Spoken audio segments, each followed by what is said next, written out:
obviously, Joe, you've had a long history of involvement with the anti-nuclear movement, and you've really dedicated your life to it. I mean, it's been your life's work, and I'm sure that there are many people who are interested in this and very concerned. Have you had new blood come into your movement? Not like we'd like to. We have students that call in, that come in from Yukon, and I bring them down, and some been interviewed, as much as 4 hours, and I say, no, look, I just send me a copy of whatever, you turn into for your class. Mm-hmm. Some of them, one of them did follow through. The rest of them I'm waiting to hear from them. Other ones called in from New York State, and so I sent them a videotape of your show. Mm-hmm. And the Nuclear Alert, the Millstone Alert show? That one, plus I guess it was the 5, I'm pretty sure. The 5-part series? The 5-part series. Mm-hmm. So that they on the island know. We're about 3 years, I always say, ahead of Long Island. And if the Star Foundation and we had better communication,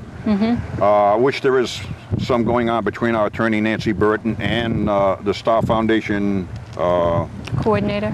Yes, there's Tina Geronimo, and the other one was Scott Cullen. And mm-hmm. they wrote the book of which I just gave you a copy of, License to Kill. Right. That was a video, only a short video, but the book is excellent, quite yes. lengthy, and it's put out by NEARS. Mm-hmm. So now we're trying to get more copies out. I just been told that by Judy Friedman of the oh boy, here we go. Now, she's a safe energy person. That's it. And she's very interested in developing alternative energy sources like right. wind power and solar, and she focuses on that. Right, that's what they keep saying. Okay, smart guy, if you don't want the nuclear, what else you got to offer? Mm-hmm. And so you're trying to generate some of your time to these alternative energy sources. Yes, because of, as soon as for 7 years, you've been preaching about I say preaching, I'm trying to educate people about the dangers of nuclear power. Mm-hmm. And I've got the opposition who has deep pockets, and they're doing just the opposite. They got more airtime than mm-hmm. us little folk. But we're doing our best. We're making progress, mm-hmm. and due to the efforts of Charlie Luxon's wife Susan with the Nuclear Safety Issues TV show, mm-hmm. and then with Nancy with Fish Unlimited, where we sued them and we lost because it was due to overfishing. Now they're finding out that so the politics and the money that Clarify that a bit yeah. for our viewers. You're saying that that the powers that be are telling the public that the reason we have reduced fishing right. is because it's been overfished. Overfished, and right. now you say there's information coming forth that says that's not it at all, well, or only part of the issue. Right, that's just that there are other right. mitigating factors. Yeah, that's true, very much so, and a lot of it's population. But the other thing is all these people that are swimming in this beach right now, of which you'll be able to show you in a little while. This bay right now is having hydrazine discharged into it with a temporary permit for the past 4 years. These now, nuclear plants... Let me just stop you for a minute. Not everyone knows what hydrazine is and what it's used for. It's carcinogenic, and it's used for cleaning out the marine mussels and stuff that go through the heat exchangers, the pipes. So to keep the pipes clean, right. they use this chemical which right. is toxic. Right, and the NRC says you can allow, this is from years ago, and the DEP a certain percentage. And now that we're finding out that it's, doing harmful effects and stuff, and they were supposed to take and weaken the law or what they can get away with it. The DEP is in bed with them, and they're letting them continue year after year with these temporary permits. I want to ask you a question. When a person pours that, what is that chemical again called? Hydrazine. When hydrazine is poured into the heat exchanger unit, I'd be curious as to what kind of protective gear the worker wears. I have no idea. Whether they wear protective gloves and a protective and a mask. And our bathers certainly, do they have protective gear on? No, right? No, they're in bathing suits and bare feet. And they figured that the answer to pollution is dilution. Mm-hmm. That's the other thing that I learned through these experts. David Lockbaum, concerned scientist, Dr. Thompson. When we took the tours of Millstone spent fuel pool, I was lucky enough to go along with those two gentlemen. Then I took the tour with the 3 judges on the Unit 3 when they wanted their license amendment so that they could make smaller cast and enlarge the Unit 3 spent fuel pool, which they got permission, and then they backed off for a while after 9/11. Now they're giving them the go-ahead, clean bill of health. Go ahead, take in and put in as much fuel as you want. Spent high-level waste, you know. Okay. Now, there's so Unit 2 and Unit 3 are very active at right, Millstone. but Unit 2 is filling up rapidly and doesn't have much more. So either they go into the dry cast storage, or I don't know if there's a possibility they could take out some of the fuel, and as long as it's protected, and move it to Unit 3 spent fuel pool, because that is a large pool. They've got enough in there that they could run that for the balance of their license with no problem. But they're all asking for a license extension now of 20 years on Unit 2 and Unit 3. I'm saying no. Stop them now. Down, close Millstone. Oh, and then I'll just take care of this area. Never mind, I've done 5 years I've been doing with Connecticut Yankee and seeing what goes on over there. And the NRC gives them all their permission. The judges turn around and put restrictions on our lawyer. Contempt of court. So that the last meeting she could not go, or she'd go to jail, or they pull her lawyers. When you say she, you're referring to Nancy Burton. To Nancy Burton, right. who is So I went down and videotaped that in her place, see? And then I hear she was, everything that she gave on her behalf, they wouldn't even look at it. So she's having some legal issues that, have they impeded definitely. your progress? Oh, they got an army of lawyers and accountants that impede our progress, see? And it's up to us. We don't have deep pockets like they do, see? And these lawyers, who knows, maybe $500 an hour they're charging the utilities, see? So Joe, what can our viewers do? I know you have all these roadblocks, but where can our viewers be effective if they truly are opposed to nuclear power, if they understand and see that it's a detriment to health and the environment? What's the best thing that they could do? If they can't be as active as you, they should watch our shows more often. Our shows too. I think that's an important thing, so they become educated and understand what the issues are.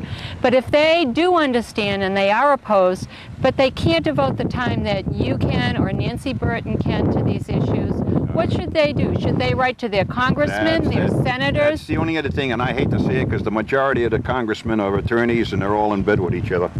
I was kind of watching and hoping that Rob Simmons was, he's doing much better than his predecessor. Now, when you say Rod Simmons, what district does he represent? This district over here, Groton, around this area here, and he's up for re-election. And so you'd like to see him be more active and take a more active stance? Yes, on our outlook of it. Never mind, you know, going along with the flow. In other words, so get it out of here. And he's about to have his second meeting. I videotaped the first one at the Coast Guard Academy on terrorism. And my last question, which he allowed me to say, is, I says, gentlemen, to the board, I says, if the terrorist takes a plane from Groton Airport, flies 5 miles to Millstone, below the 500 feet where they couldn't be detected by the radar, and he hit the Unit 1 spent fuel pool, which is the tallest building over here, with a dirty bomb. I says, how would you handle it? So one kind of giggle, which one wants to handle this? So the first fellow gets up, he says, well, he says, first of all, that's a no-fly zone. He lost me right there. A terrorist isn't going to go by the rules of a no-fly zone. I don't think so, Joe. No, the other thing is, and I'm hoping that Susan Perry Luxton, when she does your next show, will explain how we went to the meeting in the police station in Waterford, 3 of us from the CRC, how we wanted to videotape for her show, which was on at that time, and also maybe send a copy to Leo. They wouldn't let us participate. They made us sit in the back of the room. See, I couldn't videotape. According to the police chief, who was Pendleton, he was the chairman, and he says no. So there was 30 people at the board. This wasn't a public meeting? It was public could observe. It wasn't. They said after it was a public meeting, so I couldn't. I let them know in advance that I wanted videotape. They says, no, Joe, you're not videotaping. I says, how about audio? So at that time. All I have to do is turn the camera on without, Right. no. So we sat there for the 3 hours, have to take notes, the three of us. When it gets all over, they said, that's it, you know, the show's over.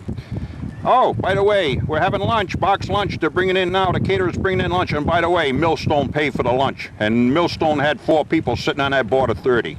So there you are. See, this is Dominion now.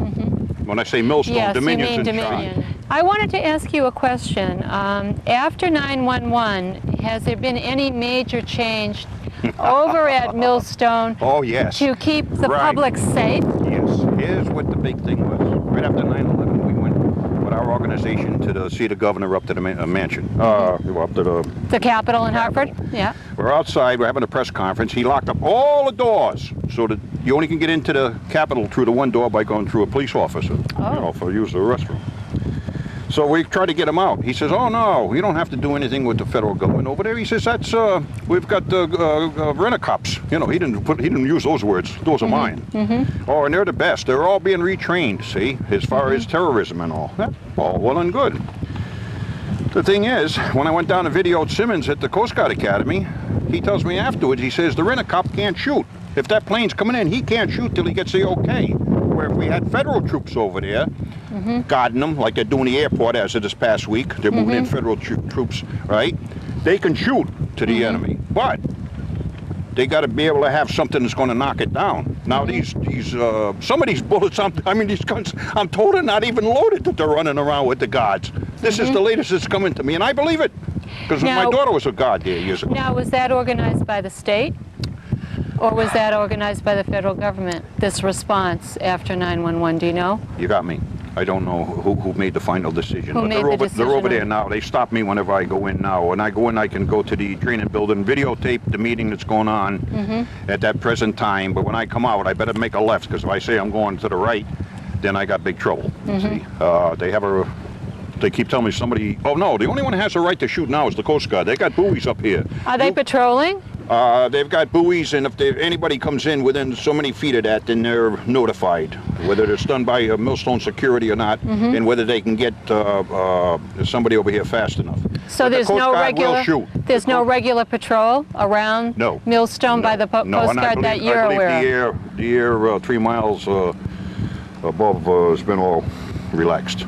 Really? Yeah, the no-fly zone. The closer you get to Millstone.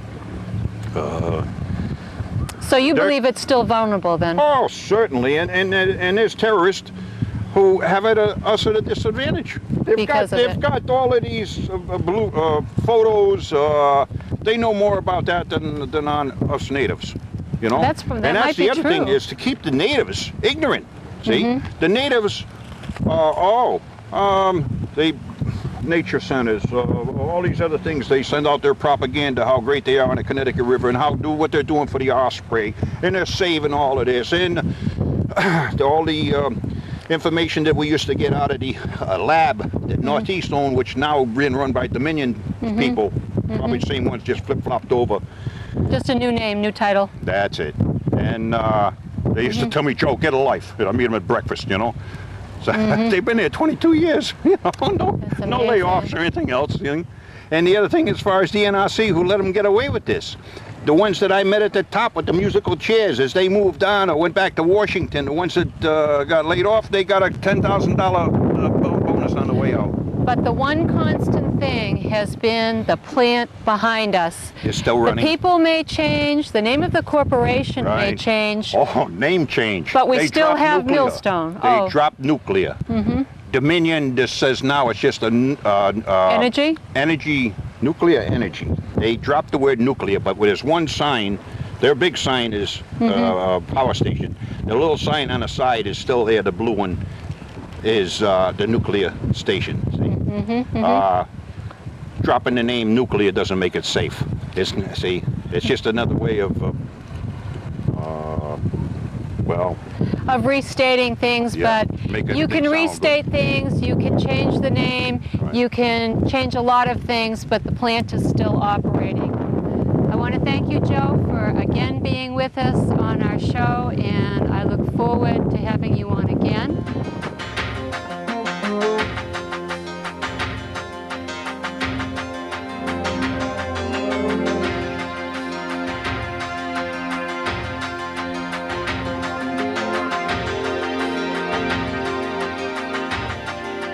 The ancient sea turtle, a species that has been swimming in our oceans for 200 million years, is threatened with extinction due to human activity. The construction and operation of coastal nuclear power plants, including on beaches where sea turtles like to nest, has added to the animal's demise. Here on Florida's east coast is the St. Lucie Nuclear Power Plant. Sea turtles come to nest on the beaches here and forage in the artificially warmed waters around the plant. But they also die here, drowned by a lethal cooling system that sucks in and discharges 3 billion gallons of water a day, a technology this plant and many others chose to install instead of far less destructive cooling towers. In 1 year alone, St. Lucie captured 933 sea turtles, and in the name of profit, thousands of marine animals and millions of fish are killed or captured every year at nuclear reactors around the country. Those who love these animals react with horror. For a sea turtle to drown would be the equivalent of being put in a room and having all the oxygen sucked out for a human. Seals and sea lions have drowned at nuclear reactors from Seabrook in New Hampshire to San Onofre near San Diego. At the Diablo Canyon nuclear plant on the California coast, more than 4 miles of a once pristine marine community has been damaged. Areas where kelp once flourished have been scoured to bare rock by the hot, turbulent discharge water. PG&E's predictions of the thermal plume effects were dramatically underestimated, but the utility held back evidence of the true extent of the impact along the coastline for 10 years. The result? A near complete loss of all habitat in Diablo Cove. Evidence has also shown that the operation of Connecticut's Millstone reactors has contributed to the collapse of the winter flounder in Niantic Bay, a population that may never recover.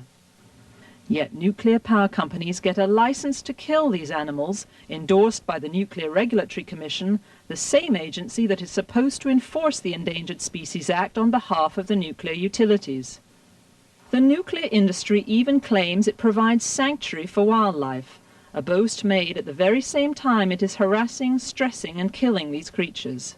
In reality, animals are in severe danger around reactor systems.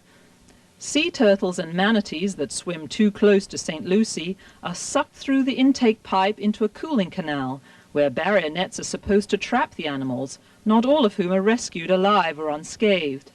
Local scuba diver Bill Lamb found out what the sea turtles and manatees endure when he himself was sucked through the pipe while spearfishing near the intake opening. Yeah, when you first go in, you bounce around.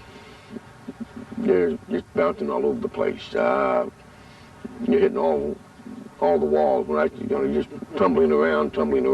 When Lamb emerged, plant officials threatened to sue him for trespass. They refused to believe his story and were surprised he even survived. For several reasons. Number one, the amount of water that's going through that pipe is horrendous. It's a lot of water. And there's a lot of barnacles. And like I say, if you saw the tank, the wetsuit and everything,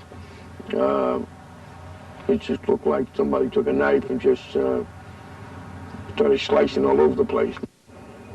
Despite Lamb's first-hand experience, plant officials refuse to admit the ride through the pipe hurts sea turtles, even quipping the animals enjoy it. The evidence suggests otherwise. I'm told that quite a few marine life do go through there. I know all of them don't make it, and it'd be impossible for all of them to make it. Like I said, I'm one of the fortunate ones that did make it, but I feel sorry for the marine life. It's got to be tough on them. I mean, I wouldn't want to do it again. Once is enough. To make things worse, sea turtles are being wiped out by a mystery virus called fibropapillomatosis. Scientists are baffled by the epidemic's origins, but agree that big industry is the likely cause. That means every death at a nuclear plant propels sea turtles further along the path to extinction. Each individual is so important. We always consider that every animal may be the animal that makes a difference whether your grandchildren will see sea turtles or not. Capitulating to the nuclear industry while ignoring the plight of sea turtles, other marine life and the health of the oceans is gambling not only with the future of endangered species, but with our own survival. That turtle that swims off into the future may be the future, each individual turtle. But nuclear power would rather keep killing than safeguard that future. Unless the industry is willing to make major operational changes, animals will continue to die. The price that seals, sea turtles, and even humans are being forced to pay just to save the nuclear power industry money is simply too high and too drastic to accept. Can we save our seas, our marine life, and some of the world's most ancient and beautiful creatures in time? Or should we trade them all in to save the nuclear power industry instead? Is our future worth risking to line the pockets of a few CEOs? We can do something to stop this needless destruction of marine life, if we all act now, while there is still time.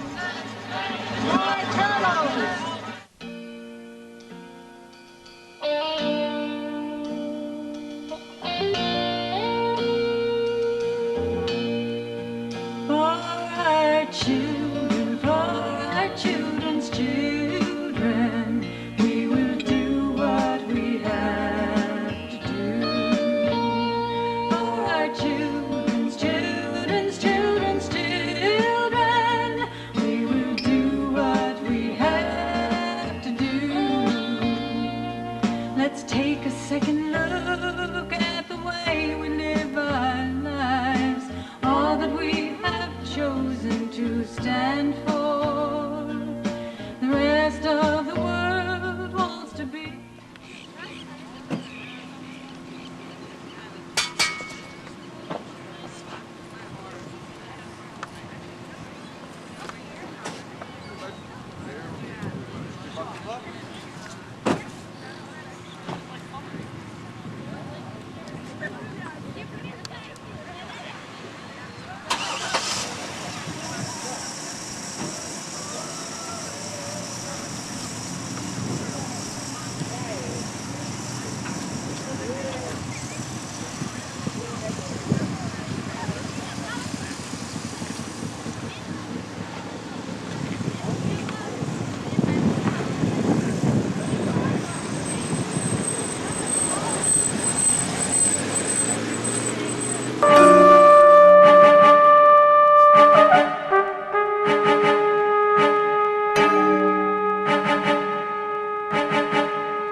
We're in Waterford, Connecticut. I'm here with Charlie and Susan Luxton, who've consented to be on the show, And talk a little bit about what it's like to live in a community that has a nuclear reactor. I know both Susan and Charlie have been involved with the anti-nuclear movement for quite a while. How long has it actually been that you've been involved in the... Well, first of all, we've got to correct you on one thing. We never were anti-nuclear. In fact, we did a lot of persuading to try to get people to understand that we were trying to be objective as possible. We never, ever came out with an anti-nuclear stand. We were very critical of the utility and the industry as a whole and the Nuclear Regulatory Commission, but we never, never said point blank that we were anti-nuclear. We stayed away from that. When we started in 1995. Is there a change now? There is a change now. As far as my point of view, I don't know about you, Charlie, but I have definitely realized after working with and trying to work with the Nuclear Regulatory Commission since 1995 that I am unequivocally an anti-nuclear, in the anti-nuclear camp, because I just feel it's the most dangerous technology and way to make electricity that we have in our country today, and for our grandchildren's sake we should stop it immediately. That's the way I feel. This change has occurred since 1995. Correct. In 1995, Charlie and I both grew up here in Waterford.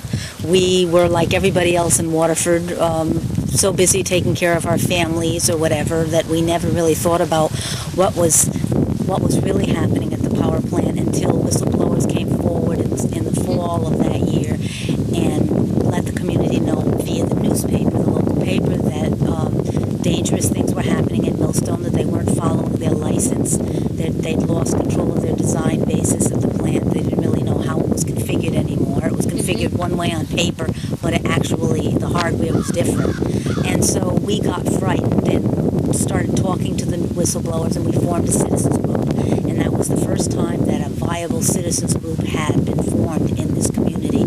We started hearing from people that had worked at the plant, and never being anti-nuclear at the time, just wanting to have a safer community was our And you wanted, goal. I presume, some correct information. Sure, absolutely. Right, we found that the whistleblowers were all credible people. We got to know them, and we did some cross-referencing of their claims, and we tried to keep an open mind. We listened to the utility, we listened to the NRC, we listened to the whistleblowers, and we concluded that just about everything the whistleblowers were telling us was in fact true. And so that leads us to today. I know that Millstone 2 and 3 are still active after you had some success in the past in shutting down the nuclear power plant. Unit 1, is shut down forever now. But what's happened today is in the local newspaper, which if I could get it out, Here, let me help one of the main headlines in today's local paper is pill preparedness, and it's about potassium iodide, or KI, which is sometimes referred to, which is capsules that are being given to the emergency planning zone, which we're in, the 10-mile emergency planning zone around Millstone Power Station. Just let me stop you for a minute. Okay. So 10 miles around the nuclear power plant is a dangerous zone, Right, and I that's- presume you have to take this antidote to protect your thyroid, is that correct? Correct, just to protect your thyroid from... But only people within 10 miles are in danger? Well, There- that's in a perfect world if radiation spread equally from an epicenter. Oh, that's true. Given the wind factor, everywhere is a danger zone.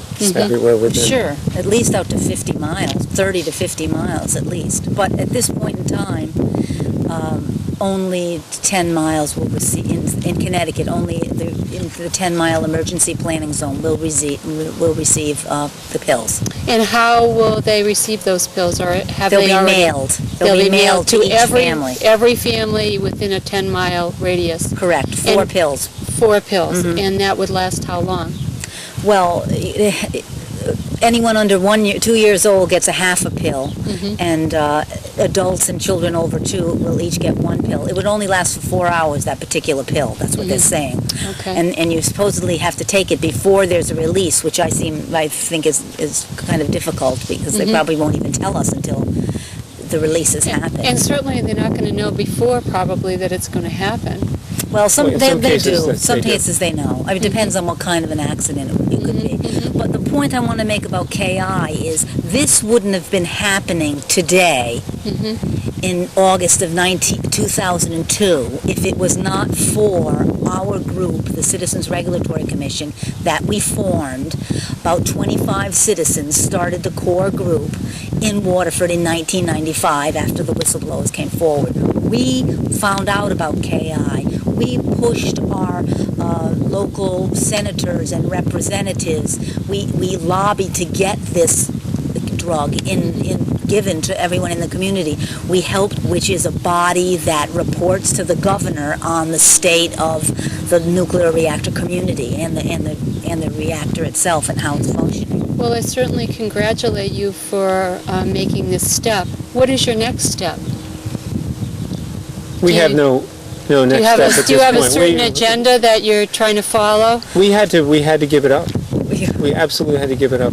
And why was that, Charlie? That sounds very upsetting after this success that you Well, had. you get into it for 5 years and you swing away at the NRC and at the utility, and eventually your arms get tired because no one's really listening. The community wasn't really alarmed really until September 11th, I think, truly, because after September 11th, even though that scenario had been presented long before that there was a possible terrorist strike at a nuclear facility and how vulnerable they were, but it wasn't until September 11th that this business with KI got pushed along to become a real happening. Right, and the community finally realized how vulnerable power plants really are after September 11th. And how vulnerable everyone is, certainly that lives near a power plant.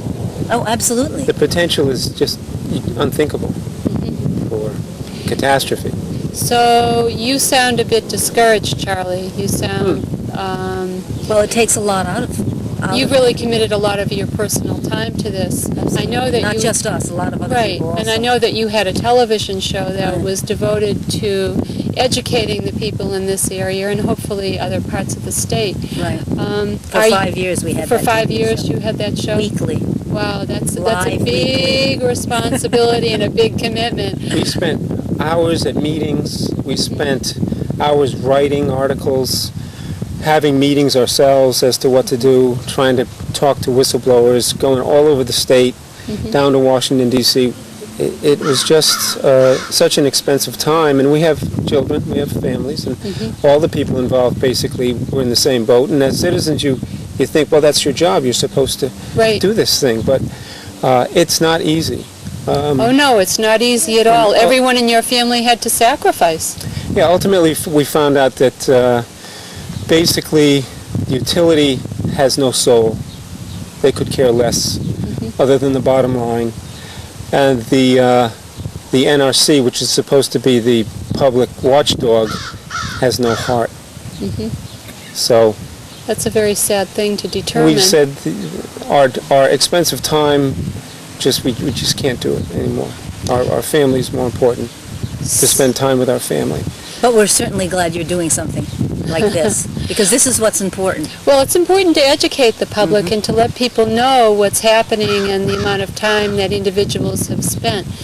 And I know that all of us, can spend some time, but we also like to pass the torch to someone else. Do you have someone in the wings who's waiting to take over, what you've been doing? Or several people have and picked up the torch and and there are carried other it. groups that have formed, especially anti-nuclear groups, that are still active here and on Long Island. Now, of your 25 members, are they still active? I'm not sure. It depends on how you define active. 2 or 3 are active. But of course, the others are still definitely concerned and will go to meetings if need be. But as far as putting that the top priority in their life, no, I'd say most of them aren't. They've done it for a bit, and you try to pass it on to other people to let them know that it's important that other people take up these concerns. But all I can say is there are many people in the town that question whether the the running of those 3 reactors over the last 30 years has affected our health. There are many people that have died of cancer in clusters around this community. In my community, right here on the Niantic River where I grew up, we've had enormous amounts of cancers with parents of my friends, you know, and people in the neighborhood. My own brother, my younger brother, died at 40 of cancer. He also worked at the power plant. So that was one of the reasons why I first got into it. Was it a particular kind of cancer? He died of malignant melanoma. But he also worked at the power plant for years, as have many people in this community. That's one of the problems with reactor communities. So many people in the community make a living from working in the reactor, working at the complex. So it makes it very difficult to lobby against that which provides your shelter and food, your ability to provide shelter and food for your family. And it's neighbor against neighbor. Interdependence, and yes, it must create a lot of division. We found that, didn't we? And people take it very personally, Absolutely. too. Yeah, the first meeting we went to, we were really scared to death. There were several hundred employees of Millstone who arrived at that first meeting in Town Hall in Waterford. And there were maybe a dozen of us who were in the group that, had tried to push the issue that the whistleblowers, George Gladys, had started. And prior to that, there was a memo circulated through the plant that we were anti-nuclear activists and we were planning to shut down the plant and take all the jobs away. So there was a real fear. So people are feeling frightened. Mongering that was done against us. Right. And we weren't.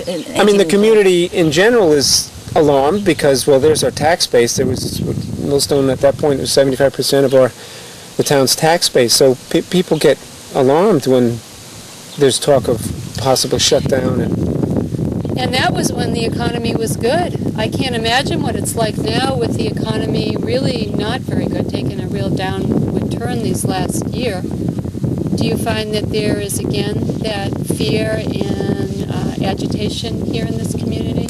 I'm not sure about the economy so much, but September 11th sure did shock the community. There was a lot of ripples of fear and how is this going to affect the power plants and that kind of thing. There were a lot of people called the first selectman's office. A lot of people called me and asked about KI, called us and asked about potassium iodide. People that we had really never heard from before called and said, "Where can I get those pills? I think I'm ready to get them now." Did that give your movement some momentum? The September 11th situation happened after we had kind of petered out. Well, I mean, after you had kind of taken a breather. Given up, right, the effort essentially.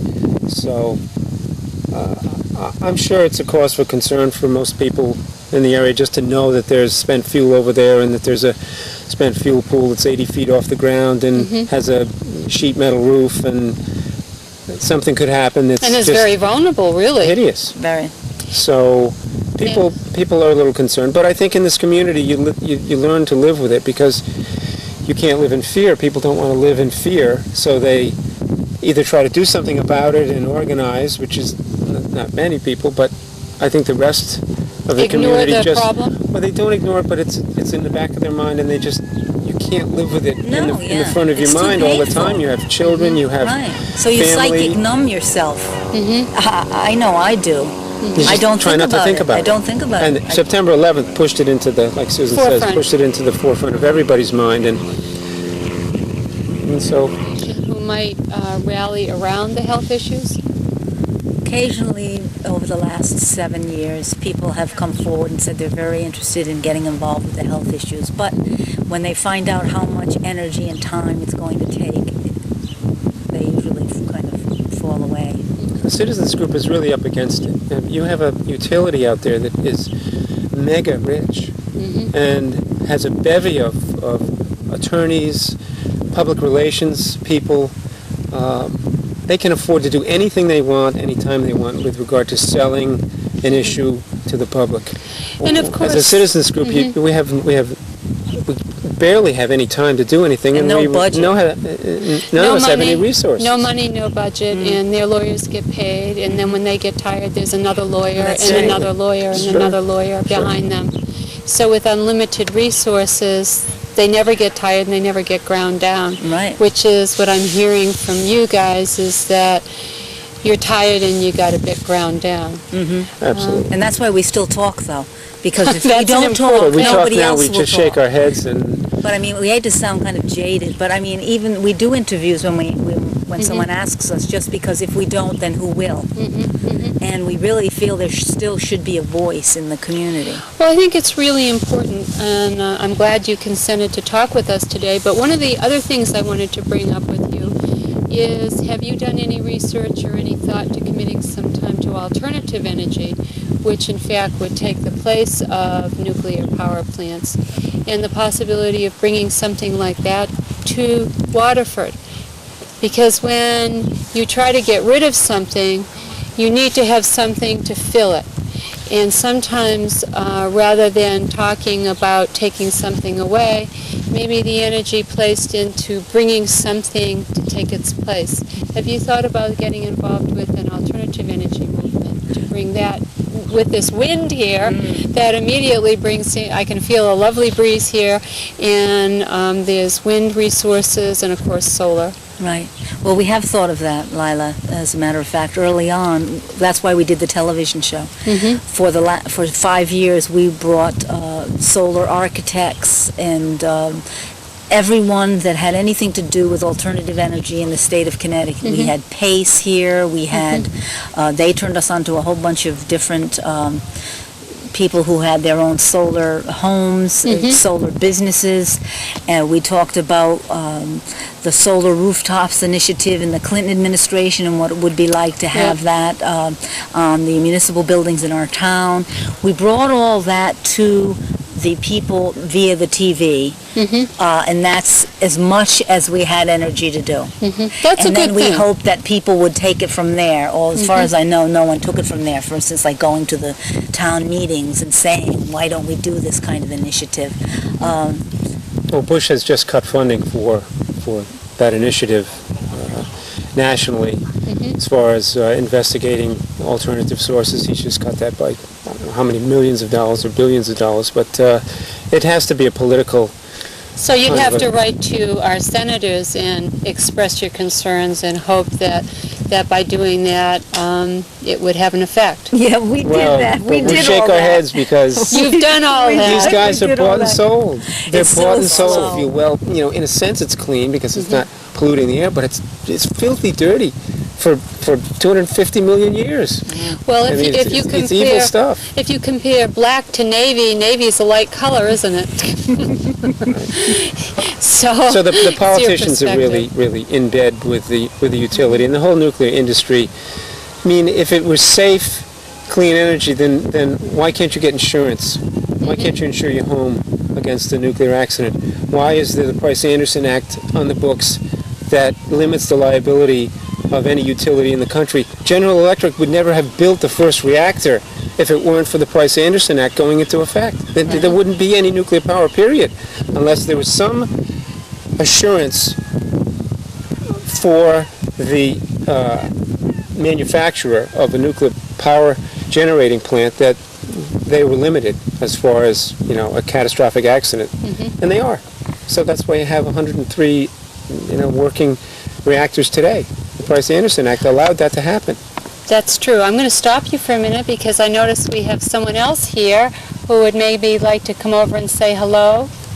We've been joined by Jean Peabody, who is a member of the Citizens Regulatory Commission. Welcome to the show, Jean. Thank you. We've just been talking to Charlie and Susan, who've been filling us in a little bit on some of the work that they've been doing. Yes. And now you were one of the founding members of this commission, or did you? Yes, I've been from the very beginning. Oh, congratulations. It's a long, hard road. And I bet you're very proud of the fact that you've managed to get the potassium iodide around, an important thing for people within 10 miles of the plant. Well, I'm surprised at that because it's been sitting in Hartford for weeks and weeks and weeks now, and I was wondering what the difficult thing was to put it in the mail and spread it around like they're doing. So people have actually received it is in their home, or it's about to be received? Oh, no, next month we might get it in the mail. So you haven't gotten yours Oh, yet, of but course you're not. waiting for it. But our group did We get have our it. own. We have our packet. own. Oh, We bought it we off, all bought it as a off group. the internet. Oh, I see. Jane has hers, Oh, we I have didn't ours. understand that. Yeah. So each member of the group has it, Right. and the rest of the public will be mailed theirs. Now, do you have something else on the agenda that you're working on in your commission right now that you'd like to see accomplished? Well, I'd like to I know there's a lot you want Yes, to and have accomplished. but- Presently, I don't think our commission is working. We kind of were shut down when the NRC said no more public meetings. And since the other... Now, look, take a step back. When you said the NRC said no more public meetings, they can't have any more, the Nuclear Regulatory Commission has no more public meetings, or you're... Now I understand. I just No wanted to more. make that clear. We did when we were all together as a working commission. So those, I imagine they recorded. I don't know about that. I'm I just just know that curious. we're not invited when they make any decisions as And- to what and where. And of course, you know all their decisions are, yes, go, when it comes to the industry. Yeah, well, here's an example. When we were talking about the KI, the potassium iodide, they just had an emergency management meeting about this issue, local emergency management, in the spring. And I was doing a TV show at the time, and I said, our group will represent the greater public at this emergency management meeting at the police station in Waterford. We got there in the morning, and number one, they said, this isn't a public meeting, you can't attend. And we said, well, we were directly involved with getting potassium iodide in this community. Can we at least watch? So they did give us seats in the back, and we watched, but we couldn't say anything. And then after it was all over, they had lunch, and guess who supplied the lunch for all the emergency management people in all the in the emergency planning zone? Well, the local power utility. well, I do have to Millstone Power say, Station. I was told that by your friend Joe Besade. He mentioned the same thing. So it's that close. Oh, yeah. You have a meeting with providing the things NRC. that I mean, you... the NRC and the utility, a lot of them are Navy people. And they go from one agency to the other and back and forth. When they And retire from it's NU, they so go into insep- nuclear subs. So these people are... They perpetuate their own existence, each of them. It's pretty vicious. But I think what Jean was talking about was, were you meaning about the meetings that once Millstone got back on its feet after that 2-year shutdown, And now it's Dominion. and now it became Dominion. Right. They didn't feel there was a need for public meetings anymore, like we were going to every month practically during the 2-year shutdown. They only go to Nuclear Energy Advisory Council meetings, whatever that is, once a month or whenever. That's when the NRC will show up there. And the public can speak there too, but we only have 3 minutes to speak. 3 minutes. It's all set up against the public. I want to thank you for being on the show and for sharing your concerns and your hard work, and I hope the people of this community appreciate the three of you. I know you've donated a lot of personal time and hours, and if you and the general public would like to find out more information, I know, Charlie, you had some websites that you wanted to share. I don't know the precise websites, but there are some organizations that are quite reliable. One is NIRS, the Nuclear Information Resource Service, is that it? Citizens Awareness Network, and they're out of Haddam, Connecticut, and I don't know the website, but I suppose if you just type in CAN, you can... You'd be able it'll to take you search it there. out. And then there's also the Union of Concerned Scientists And where is that? in Washington, D.C. So those are good resources for more information. And you had something on the potassium iodide. Right. A good website is called anbex.com, ANBEX.com, and we've gotten a lot. As a matter of fact, that's where we got our potassium iodide from. And they have a very thorough information on just what potassium iodide is and how it was used after the Chernobyl accident, and how valuable it is for people in reactor communities. Great. Well, thank you very much for sharing with us. Thank you, and I Lara. hope our viewers, if they want more information, will seek out these resources. It's important to be an informed citizen. Take care.